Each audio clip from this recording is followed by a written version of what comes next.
হাতে চাপা মেশিনে কাল ঘাম ছুটিয়ে ফসলের ক্ষেতে আর চাষিকে ছড়াতে হবে না কীটনাশক স্প্রে। এবারে ড্রোনই করবে সব কাজ। ভারত বাংলাদেশ সীমান্ত শহরে আধুনিক পদ্ধতি চাষের এই যন্ত্র এখন নতুন দিশা দেখাচ্ছে চাষিদের। শুধু তাই নয়, স্বল্প খরচে চাষের কাজে ব্যবহারের জন্য এই ড্রোন ভাড়া নেওয়ারও সুযোগ থাকছে চাষিদের কাছে। অ্যাকচুয়ালি কৃষিক্ষেত্রে ড্রোনের ব্যবহার এগুলো নতুন টেকনোলজি শুরু হয়েছে আমাদের রাজ্যে। তো আমরা সবথেকে বেশি এফিসিয়েন্সিওয়ালা এখনকার যে টেকনোলজি, এবং কৃষিক্ষেত্রে এটা এআই টেকনোলজি ব্যবহারেরও নিদর্শন বটে। ড্রোনের মাধ্যমে স্প্রে করা, এটা আমরা আজকে ডেমনস্ট্রেশন করলাম। বনগাঁ সাব ডিভিশনের 3টে ব্লক, বনগাঁ, বাগদা এবং গাইঘাটা, এই 3 জায়গাতে আমরা ডেমনস্ট্রেশনগুলি করছি। তো এখানে আমরা চাষি ভাই, ইন্টারেস্টেড চাষি ভাইদের ডেকেছি।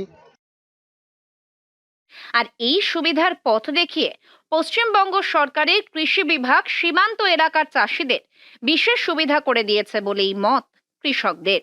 এদিন সীমান্ত শহর বনগাঁ এলাকায় চাষের জমির উপর ড্রোন উড়িয়ে স্বল্প সময়ের মধ্যে কয়েক বিঘা জমিতে কিভাবে কীটনাশক সহ বিভিন্ন ওষুধ ছড়ানো যাবে সেই বিষয়টি তুলে ধরার পাশাপাশি সুবিধা অসুবিধার নানা দিক কৃষকদের জানালেন কৃষি আধিকারিকেরা।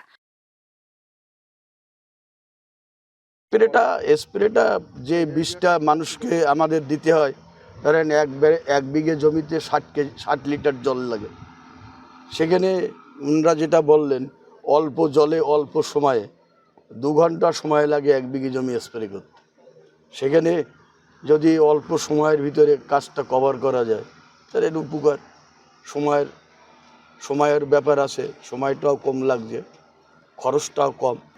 ভাড়া নিয়ে বা যদি কয়েকজন চাষি মিলে যদি ড্রোন কেনা যায় তাহলে এলাকার চাষিদের উপকার হবে। বনগাঁ সাব ডিভিশনের 3টি ব্লক বনগাঁ, বাগদা এবং গাইঘাটার চাষিরা এই ড্রোন কেনার ক্ষেত্রে যেমন 50% সাবসিডি পাবেন, তেমনি আর্থিক সামর্থ্য না থাকলে চাষিরা এই ড্রোন ভাড়া নিয়েও ব্যবহার করতে পারবেন বলেই জানান কৃষি আধিকারিক। সার ছড়ানো হোক বা কীটনাশক, স্বল্প খরচে মুহূর্তেই সময় বাঁচিয়ে আধুনিক প্রযুক্তির ড্রোন করে দেবে এই পরিশ্রম। ফলে অনেকাংশেই লাভবান হবেন কৃষক।